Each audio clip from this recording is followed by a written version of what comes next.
بتعرفوا عن التطريز الفلسطيني؟ التطريز الفلسطيني مش بس فن، هو ذاكرة محمولة بالخيط، تفصيل صغير بس وراه تاريخ كامل من الأصالة والجمال. هو مش مجرد خيط وإبرة، هو حكاية عمرها آلاف السنين، كل غرزة فيها قصة، كل لون بيحكي عن أرض وناس وهوية.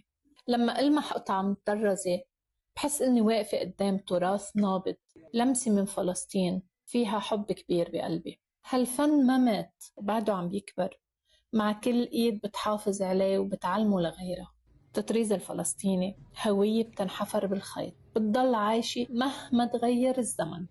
فاتن نهاري من مخيم عين الحلوة، من بلدة الزيب بفلسطين. بشتغل بالتراث الفلسطيني لأنه هو هويتنا ولازم نحافظ عليه، والمحافظة على التراث المطلوب من كل إنسان فلسطيني، كل مرأة فلسطينية. وإحنا هذا التراث بميزه كثير شغلات، يعني إحنا بميز التراث الفلسطيني إنه أول شغلة لكل بلدة في تراث، في لباس، وغير إنه في لباس إنه فيه أشكال هندسية، هو الوحيد التراث اللي فيه أشكال هندسية. وشغله ثانيه انه هذا التراث احنا عم بنحافظ عليه لانه كان يعني يعطي رسائل سياسيه ورسائل اجتماعيه.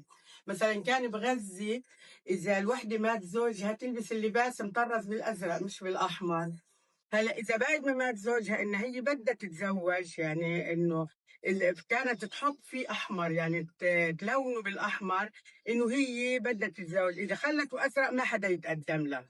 فمن خلاله كان في رسائل تنعطى من المرأة الفلسطينية. حتى لما كان المقاومين كانوا طبعا يوقعين يهربوا السلاح الفلسطينيات اللي هن النساء، فكانوا حتى لما بلتوا بيطرزوا بالليل، يطرزوا مثلا اذا الصبح يحطوا رسمه الديك، اذا بالجبل يحطوا رسمه جبل، اذا وادي. عشان هيك بتلاقي التراث الفلسطيني فيه الشجره وفيه النجمه، فيه الديك، فيه الجبل، فيه الوادي. عشان هيك لانه كان يوصل رسائل من خلال هذا التون.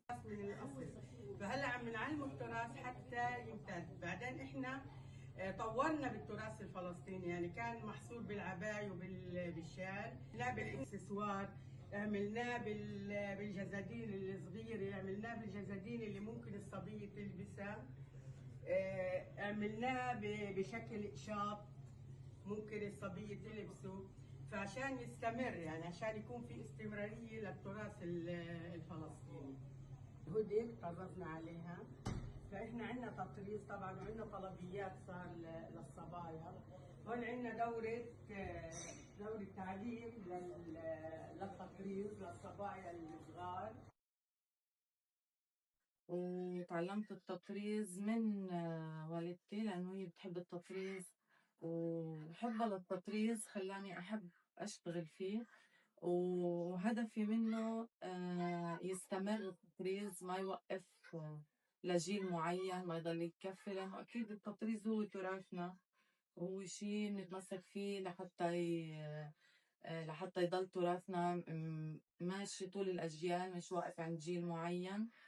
ونحن عم نحط التطريز على منتجات عصرية، على هوديز، على جزادين، على أشياء عم بحملها هذا الجيل. يعني العباية ما كتير عم بلبسها الجيل القديم، هلأ بيبعتوا يعني على الحنة يلبسوها، على سهرات الحنة، بس ما عم بيلبسوها بالأيام العادية، مش زي خياطة عصرية، منتجات عصرية، جزادين، هوديز، جاكيتات جينز، شالات، على سكارف، على كتير أشياء هلأ عم بيلبسها هذا الجيل. حطينا التطريز عليها لحتى هذا الجيل يضل يلبسها ويضل عارف إنه هذا التطريز هويتنا نحن. وطبعا هذا التطريز بنتج، يعني برجع مدخول مادي، بتقدر المرأة تشتغل فيه من بيتها، مش ضروري تروح تداوم بمكان، تستلم القطعة وهي ببيتها بتكون عم تشتغل التطريز، وعم بت عم بت عم بتقوم بأمور بيتها. يعني زي فيها تحط الأكل على النار وتشتغل تطريز عبين ما يخلص الأكل، عبين ما كذا. بتقدر تشتغل فيه بالبيت، ما ضروري تداوم. هذا الشيء بيساعد، يعني لما الوحدة تكون ببيتها عم تشتغل أهون من إنها تروح على دوام. فهذا الشيء بشجع كمان. وكتير التطريز شيء حلو، يعني شيء حلو لأنه أنت فنك عم بتحطيه فيه. حتى لما تشتغلي لحدا بتكوني أنت وهالشخص اللي حابب يحط التطريز عم تختاروا الرسمة مع بعض، بصير هو حاطط بصمة على القطعة وأنت نفذتي له إياها، بصير حاسس القطعة إله لأنه هو اختار معك الرسمة، اختار معك